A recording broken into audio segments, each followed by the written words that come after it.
Look who is back in the Big Ten, our old friend Bret Bielema, who led Wisconsin to 3 straight Big Ten titles, back to lead his home state school, the University of Illinois, after spending some time at Arkansas as well as in the NFL, now beginning his first season as a head coach. 83% of the production returning from last year, including 17 returning scholarship seniors from last year. That is the most in Power 5 football. You see some of the key returnees, including quarterback Brandon Peters and tackling machine Jake Hansen. And we are very pleased to have Bret Bielema back with us. Coach, great to see you back in the Big Ten. And let's start here. I mentioned it. You're coaching your home state school. Yeah. You didn't play in Illinois. You haven't ever coached in Illinois, and yet I know you're incredibly familiar with it, having grown up in Western Illinois, having been an Illinois fan when you were young. How does that familiarity help you, in Dave, terms of hitting the ground running? Obviously I knew when Illinois called my home state, but you really don't know it until you're in it, right? And right away, the familiarity with the geography, right? Just where is Springfield? Where is this city? Where is all these different areas? Everybody knows where Chicago is, right? But it's the part of Illinois that I had no idea what that 18 years of growing up and living in Illinois was going to bring, and that's probably been the biggest game changer for me. And there's been a lot of talk about the kind of job you're doing recruiting the state of Illinois. You can't take everybody, but what's a fair expectation for a high school coach from your staff, whether they have a player or not? What do they want from you? Coach, I think that's a question that's going to kind of evolve each year, right? Like on a standard, I would say there's somewhere between 30 to 40 Division I Power 5 football players that come out of the state of Illinois every year. Obviously, I can't sign that many, but I think if the core of what our team is built around Illinois football players, we got a chance. Any great organization I've ever seen or been a part of, that's been the core of what they do, right? And so if we can get, and especially downstate, right? Like I think to focus on the 3 to 4 hour drive around Champaign, that's a big deal, and I think that's what we're trying to do better than anybody. Seen a lot of pictures of your guys with their shirts off because they've been working out a lot. Tell me how impressed you've been with them this offseason and their conditioning and where they've gotten to this point. Howard, I was really excited. I thought Lovey had done a great job of just in the building. There were a lot of great people, right? Like I know we didn't maybe have as many wins as everybody wanted, but the part about people and what he represented and what he brought in has been great. They bought in instantly. Tank Wright, our strength coach, was the first guy to really affect them physically. I think they began to see, wait a minute, if I do this, this might happen. And more than anything, not just the time in the weight room, but hey, that next 6 hours that you spend when you leave the room, like what do you eat? What do you drink? Where do you rest? Where do you recover? Who do you live with? Who are you spending time with? Those are the things we kind of brought to their attention. What are some of the differences scheme-wise, offense, defense, and kick game from the NFL and the college game? Coach, I would say the reason I hired Tony Peterson and Ryan Walters, there were 2 guys that I knew about but I never coached with, right? I've known Tony way back to his time in Minnesota, but he'd been a coordinator in many different spots. I didn't want someone to come in and lay down their playbook and say, this is what Illinois is running. I want to run what Illinois is going to run, right? So nobody knew what players we had. No one knew what our skill sets were. I wanted to come in. So the first 8 weeks, really about the first 5 weeks, we wanted to get a great inventory on who we were. Like, what do we have? What do we build? What can we maximize? And then make the adjustments from there. Same thing defensively. Ryan Walters comes from Missouri, but he's been very diverse in his background, extremely huge, high football IQ, great rapport with our players. I've learned so much from those 2 guys, but we're trying to build an Illinois system that fits what we do. How important are those super seniors that you have to building this program to where you need it to be? I've been saying this a couple times today, right? It's great that we have 40 seniors, but it's also bad we have 40 seniors, right? Because they're all going to be, potentially gone here at the end of the year. 22 super seniors, 17 of them on scholarship, but we have a couple of walk-ons that will add great value to us. Then we have 18 normal seniors, so that's 40 seniors. And they're hungry. They're very excited. They're very coachable. But we haven't worked together yet, right? We haven't done it when the bullets are flying. So it's a big month in front of us, and then we'll see where we're at on the 28th. Bret, what does it say about your staff and what does it say about the message that you conveyed that all these guys chose to come back? I mean, this is a time where obviously anyone can transfer wherever they want to transfer, so maybe it's a little bit different. I mean, you could say that about freshmen and sophomores too, but these are guys with 1 year left. Yeah. They've got 1 year left to play. and they said, you know what, I'm going to invest it in this coach, in this program that is rebuilding, and that's where I want to play my final year, rather than I'm going to go and be a free agent and see if I can, not that you won't win the Big Ten, but go somewhere where maybe there's a better chance of winning a conference championship in that last year. What does that tell you? You know, Dave, it's a great point, and one that I think I had to really do a lot of thinking on the front end. So that first meeting I went into, when I stood in front of the team, I said, listen, I'm the newest family member here, right? I just walked into this room, and a lot of you never heard of me, never talked to me, never spoke to me. I, on the same hand, have never spoke to you, right? I have never listened to your interviews. I've never watched you on tape.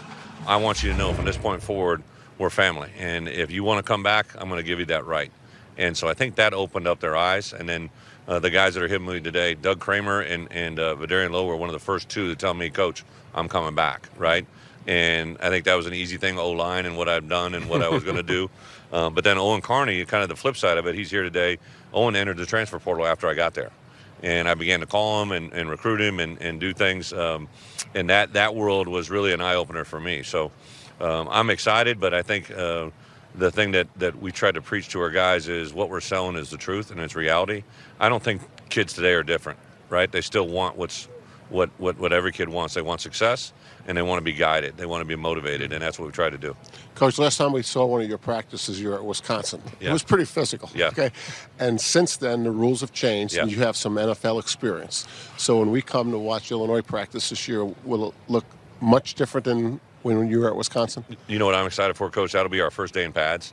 And I think the one thing the NFL taught me was you don't have to just line up and knock each other around. You can be disciplined in your approach. You can be mechanical in your methodology about how you get things done. We do a lot of tackling drills that don't involve tackling to the ground, things I picked up, because the NFL was driven by the NFLPA, right? Just like the NCAA is driven by doctors. So there's a lot of similar things that I think you just have, as a coach, you can sit around and complain about it. And I think maybe when I was 36, I would have been combative and said, what are we doing? Now at 51, I realize there's always a better way to do things. How do you know when they're ready? How do you know that guys are ready to tackle, ready to play, if they're not doing it? Yeah, it's a great question, because now the NCAA has allowed us only 2 scrimmages, right? So normally we'd get like maybe 3, sometimes 4. Now you're allowed only 2 scrimmages before that real one. So I think you won't know until it happens, till the bullets are flying. But I think you can have great indicators. One of the greatest indicators why I think we'll have success right now is these 3 young men and several others that are in Champaign and the way they bought in. I've let all my assistant coaches get up and give talks to our team, right? So I've had 10 guys get up in front of the team, and every one of those kids is just sitting there spellbound, listening on every word that those guys are teaching them and preaching them. One thing I took from Coach Belichick, there was such pressure in that building to be the best assistant coach, to have the best positional group. Like, if you get that culture where every coach is trying to be the best coach, now you got something that you can't put a price tag on. You guys have Nebraska in week 0. Yeah. What does it mean to have that spotlight all to yourself? Dave, to walk in here today, and my last game as a college football coach in the Big Ten was here. We beat Nebraska in a Big Ten championship game. And to walk in today knowing that this is my return to Big Ten media, right, and to know that our opener is against Nebraska, that is all full circle. But now to be the opening game in this college football year at noon on the 28th in Champaign and Memorial, and to be the college football kickoff to the entire football season is special. And it's special for us. It's special for our fans, our alumni, right? All the people that made this place what it can be are going to have their eyes on Champaign, Illinois, and that's a big deal. Yeah. The fact that it is a conference game, you open up with it, does that impact camp? Coach, you spent time in the other league like I did, right? And the thing that jumped out to me right away when I was leaving this league was, at that point we weren't doing these marquee games up front. We were, there was FCS games, there were non-Power 5 games and I always thought, well, that other league is playing some matchup games, marquee games, and it just drew attention to them right away. And then those games at the end of the year weren't spotlighted, right, because they weren't such on the forefront. So I think the Big Ten has made a great decision in scheduling these games. As coaches, I know some don't like. I love it, right, to play against a divisional opponent right out of the gate. It's stress to my guys. So in Big Ten West, the last 5 years has been won by Wisconsin and Northwestern. Wisconsin 3 times, Northwestern twice. Those 5 years, there's been a total of 2 home losses out of those entire sequence of events, right? So if you're going to win the Big Ten West, you have to win at home, all right, in divisional play. So guess what? We're playing at home against Nebraska. You can't do the math any easier for them up front. So I think it's an important thing for our guys to be aware of. I like this strategy of not naming any other league by name. Right? We all have to. Like they don't exist. Yeah. Yeah. Well, we've coached in the same 2 leagues. Well, we all understood it. I mean, it wasn't just you that knew what league he was talking about, just because you've coached there. Howard and I follow the sport a little bit. Right. Yeah. As a fan, I think the opening games being a big-time game. I think it's great. Huge. No, it's fabulous, right? And playing each other more is fabulous, and especially once we get to expanding the playoff, right, where there's going to, I think, one loss isn't going to knock you out. No, well, again, obviously you're defined by your actions of the past, but when I was in this league previously, if you lost one game, it's kind of like you're out of the conversation. The way that it's set up right now is structured. When I was the head coach at Wisconsin, in 7 years, I won at 3, but there was really 5 years, maybe 6, 5 for sure, that we would have been the Big Ten West representative. And I haven't lost in Indy yet, right? So, if you win in Indy, you got a chance that you're in the college football playoffs. Can you imagine the script that would have been written at that if college football existed like then that it is now? Now you're talking about a Big Ten team would have been in that playoff, 3 to 5 times. Right. That could have changed it, you know what I mean? So you can't worry about what's in the past. You can worry about what's in front of us. I think if we expand the playoffs, it's nothing but great. Well, Bret, we are looking forward to what's in front of us and spending more time with you. Welcome back to the league on behalf of all of us. Really thrilled to have you back. Appreciate it very much. ILL. I. There we go. The Illinois Fighting Illini making their presence known here at Big Ten Media Days. Little radio opportunity earlier today for the guys, and continuing to tour around and get a chance to chat with all kinds of different media members as they anticipate that season opener against Nebraska. Remember, that is a Week 0 game on Fox on August the 28th. So the Illini and the Huskers get things going early. The first game in major college football this year, and really pleased to be joined by 3 members of the Fighting Illini right now: Doug Kramer, Vederian Lowe, and Owen Carney. Guys, thanks so much for taking the time to join us. I do want to start by acknowledging the passing of one of your teammates, Bobby Roundtree, this week. Of course, a really courageous battle after being paralyzed a couple of years ago. I'm just interested if each of you could tell us a little bit about Bobby and what he meant to you. I know it's something everyone on the team has understandably really been impacted by. Doug, why don't you start? Tell us about Bobby Roundtree. Bobby was, he was an unbelievable teammate. He was an unbelievable friend to a lot of people. And he impacted so many people within our facility. He's leaving behind an unbelievable legacy. I'll never forget the way that, that smile, for one, and really just the way he went about it every day. If there was any adversity, he would attack it. He would have an unbelievable attitude about it. And, he inspired me as, an older guy on the team to really look at what he did and try to relay that. Vederian. Bobby was incredibly courageous, for that to happen to him, and for him to still continue to work every single day, and keep that same mindset that he had even when he played. He still was smiling. He still was being positive every single day, still had that happy mindset. And, he was just fighting every single day. And I think that, his courage, is something that, everybody can take away, from the legacy that he left on this earth. He will forever be missed. And just the way that, he played on the field and the energy that he had around him, it affected everybody in a positive way. And once again, he will forever be missed. Oh, and what's the biggest thing that you learned from watching him and watching his fight? Just being relentless. Bobby had a type of motor and a hustle about himself that not many had. And even after his incident, he took the same game day approach and practice approach to fight his fight and on his journey to try to walk again. His energy was very contagious, and he's not only a friend, a teammate, but he was my brother. And I'll forever love him, and he's forever missed. Well, our condolences to all of you and to the entire Illinois football family. Just a tragic, tragic loss, and we will certainly remember Bobby Roundtree and the impact that he made on the Illini Nation. I do want to turn the page and talk a little bit about this upcoming season. And one of the things that we talked with Coach Bielema about that I think is somewhat staggering are the number of guys who really could have gone and played anywhere with their final season. And you guys kind of all fall into that group of players who you got one season left. And where am I going to play it? And you chose to come back to Illinois, to a program that is admittedly rebuilding. And in fact, he talked specifically about you too, being among the first two who said, yeah, I'm returning. Give us a sense of why. I mean, I think from the outside, it has struck me as really significant that, yeah, I mean, you go somewhere where you can plug in and go win a national championship or any of those types of things. And you chose to stay with a new coaching staff that you don't know. Explain to me what went into that decision. And Doug, we'll start with you.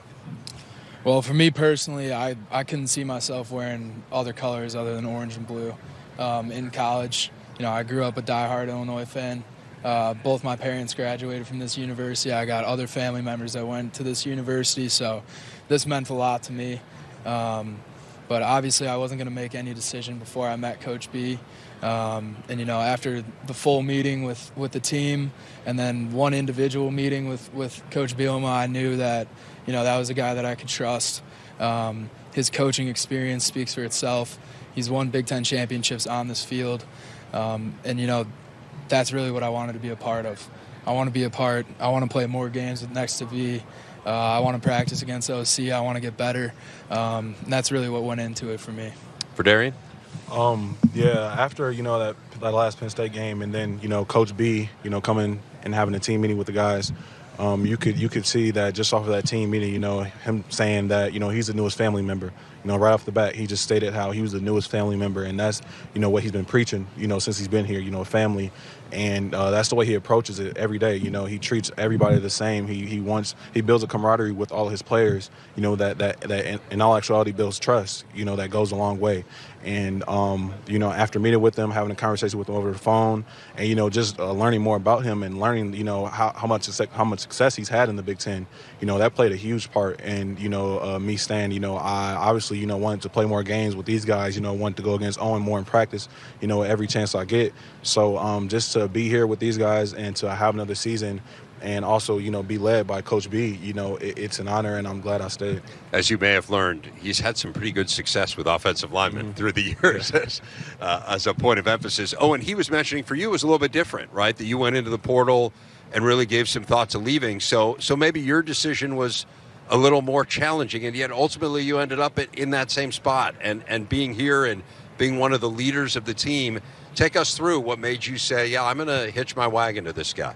Yeah, you know, I did give the transfer portal a look. I explored my options, and after countless and numerous conversations with Coach B, I can tell you he's a pretty convincing guy. And not only that, but he's wise. And like you just said, he has success in the Big Ten, and he has a lot of wisdom to give me. And I feel like he's not only just my coach, he's a mentor to me. And it feels nice to go into his office and just not only talk about football. So that was just some of the factors on why I decided to come back.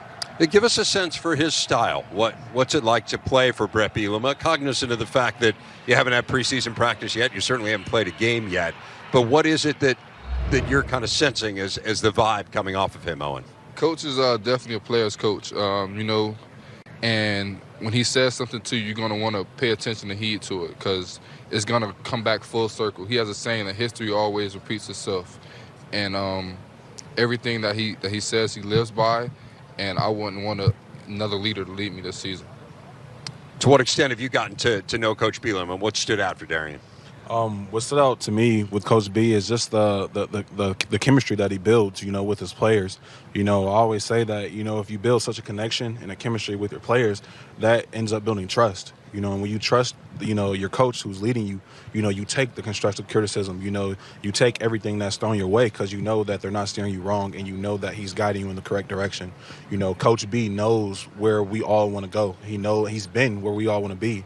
And, like, just for him being there and him having that experience, and like Owen said, you know, with history repeating itself, he's always telling us something that he knows will come back around, and he's always telling us something that he knows will be in our best interest. So I think that's what it is. We mentioned when we looked at the schedule that Week 0 game against Nebraska. It's a huge opportunity for you guys to make a statement right away, right, about how things have changed with Illinois football. When you see that game and this notion of having the stage all to yourself, what goes through your mind, Doug? I think it's definitely massive for our team, massive for the university, for the fan base. Memorial Stadium will be 100% capacity. The fans will be back and forth, so I'm really looking forward to that.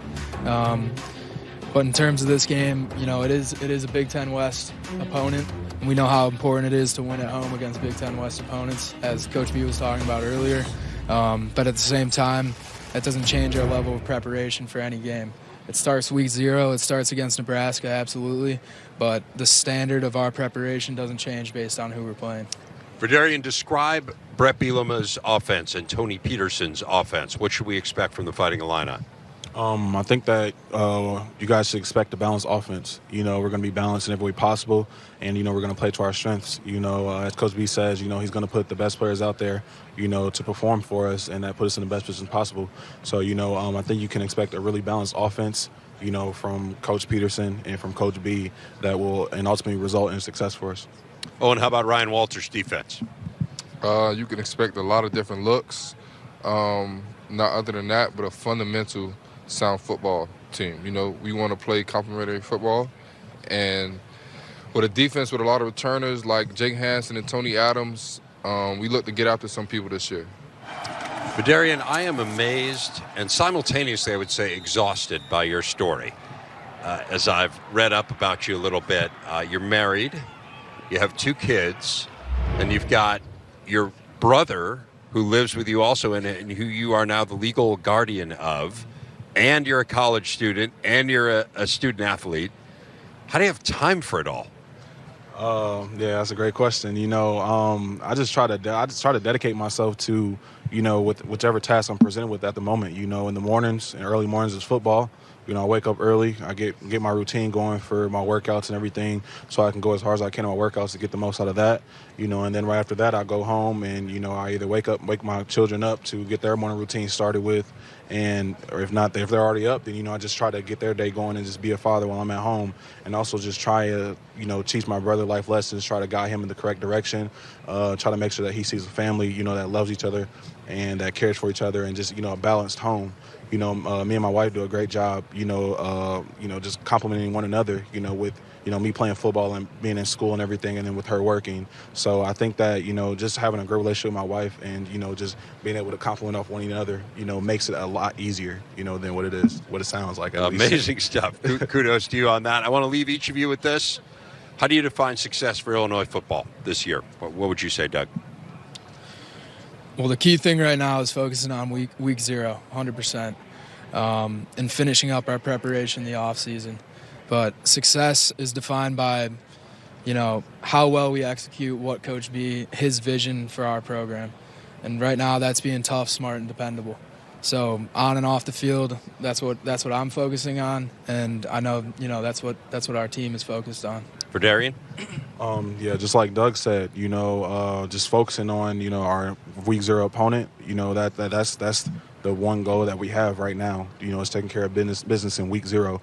And as Doug said again, just being tough, smart, and dependable. And if we achieve that, then we define that as success too. Owen, anything to add to that? Yeah, right now we locked in on Nebraska, and we want to be tough, smart, and dependable. And I don't think success is going to be defined by the analytics or the stats. We want to be a tough, hard fighting football team. We want to stop the run. We want to play complementary football, and we want to. Oh, messed up. All right, awesome. Owen Carney, Vederian Lowe, Doug Kramer. Guys, thank you so much for your time. Really a pleasure to speak with each of you. Appreciate it. Thanks for having me. Thanks, guys.